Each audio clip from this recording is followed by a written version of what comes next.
Hi everyone, welcome back to my channel Tea&Art. I hope you all are well. So let's start today's video. So today I am working with a Resincrete. This is one of the resin substitute. If you don't want to work with resin, this is absolutely safe to work with. So it's very simple to use. Everything is already added. You just need to add water to this. And the way I make it is I take 10 grams of the powder, and to this I add 3 grams of water. I'm using this powder for so long, so I really know how to handle it. So you can add more water to thin it down, and you can add less water if you want it to be a thicker consistency. So for this project, I am going to keep it on the thicker side. So if a beginner is using Resincrete, I suggest that you use, well, the rule is that you need to use water first and then pour the powder in the cup. But I just do it like this because I know it's the main thing is that you need to mix it properly, because you shouldn't have any lumps into the mixture. That is the main thing. I'm just eyeballing it. So the binders are already added into this mixing powder, so you don't have to worry about that. So as I explained, that I need it on to the thicker side because of the technique that I'm trying today. So it is my first time trying. It's an experiment. I need to see if it works.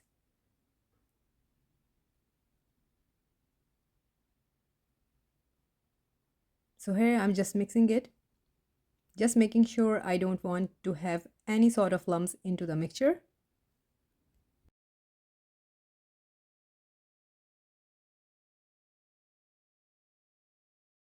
So here comes the main part, and the main thing of this technique is that I am not going to mix the color into the Resincrete. I'm just going to put some drops on top.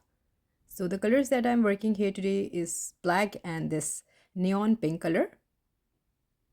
Well, hope so, and fingers crossed that it do work.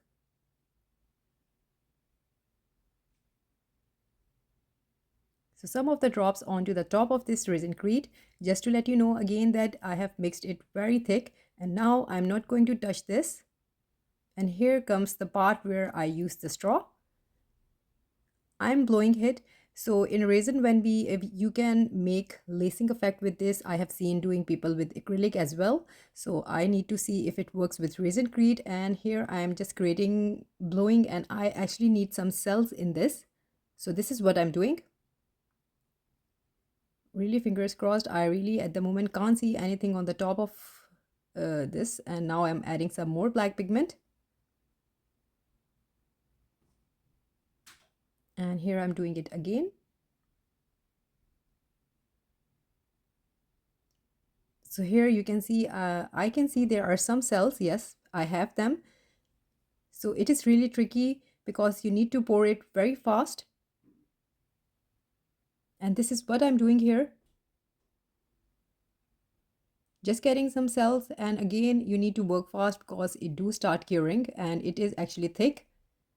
I don't want, so here I'm just thinking how I need to do this. Still I'm not happy, so I'm adding some more pigment. So I know that everyone is panicking that I'm adding so much of the pigment. I am panicking myself, but with this technique I need to see if it works. And I'm showing you here real time that we do experiment, and always we have to see if it works or not. So here I am looking for a perfect cellular top to pour into the mold, and here I'm doing that. I really don't know now, fingers crossed, and here we go. So I've mixed a little bit extra. Now I need to have another mold. Just a tip, if you're doing with Resincrete or any other resin work as well, just keep some molds close to you so you can pour quickly. And with this Resincrete, you need to do that very quickly.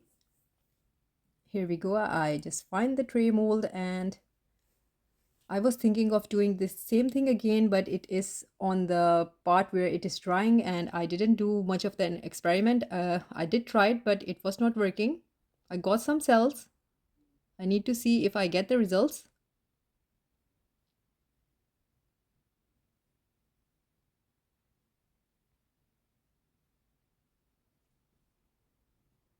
If I had white pigment with me, I would have poured that on the top. Maybe it had created the cells, but let's see. Here we go. And here you can see it is already thick.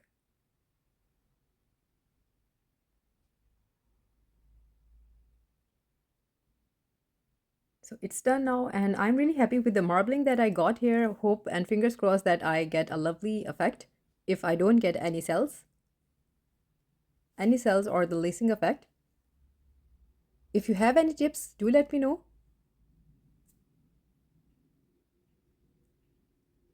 So a lot of designing on the back, but I really don't know how the front is looking like. So did a little bit of tapping, it is necessary. I didn't do with the first one because I don't want to disturb that. And I was just thinking what to do next, and then I thought I'll just play with the back of this one. Although the pattern is looking really nice, I shouldn't have done anything to that, but still, you know, the curiosity sometime it is really bothering me. So I did an experimentation on the back. Again, I'm using the straw and I'm going to play a little bit here.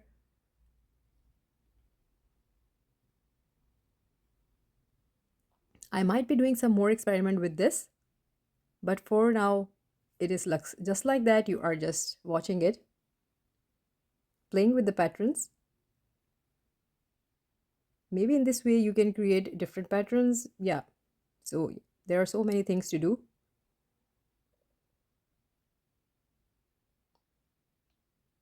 Maybe you can add some more colors, and later on when it is cured you can do it on the top as well.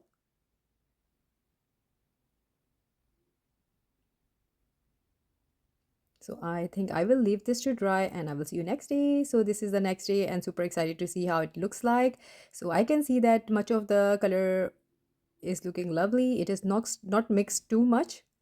So yeah, because of the colors that I used a lot, I got some imprint onto the mold, but don't worry, be happy. And I think I got some of the lacing effect, and yay, I'm happy with that. You can see that. Yeah, so mission accomplished a little bit.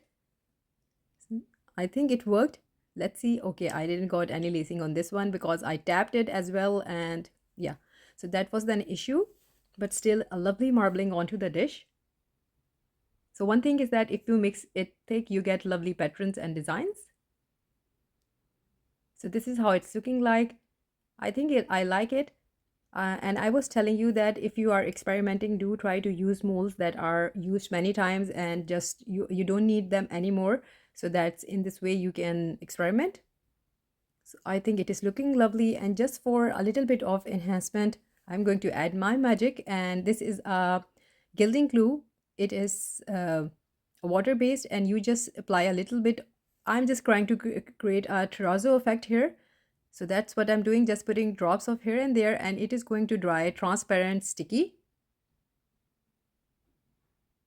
Just to create some interest, you can leave it like that. It is really up to you. And it is the next day. It is clear and sticky. So this is the gold foil, and a lot of you know that I love my gold foil. It's been some time I haven't used it on any of my projects, so this time I need to do that. So simply just applying it with gentle pressure, and then after that I'm going to use a soft brush to remove the excess.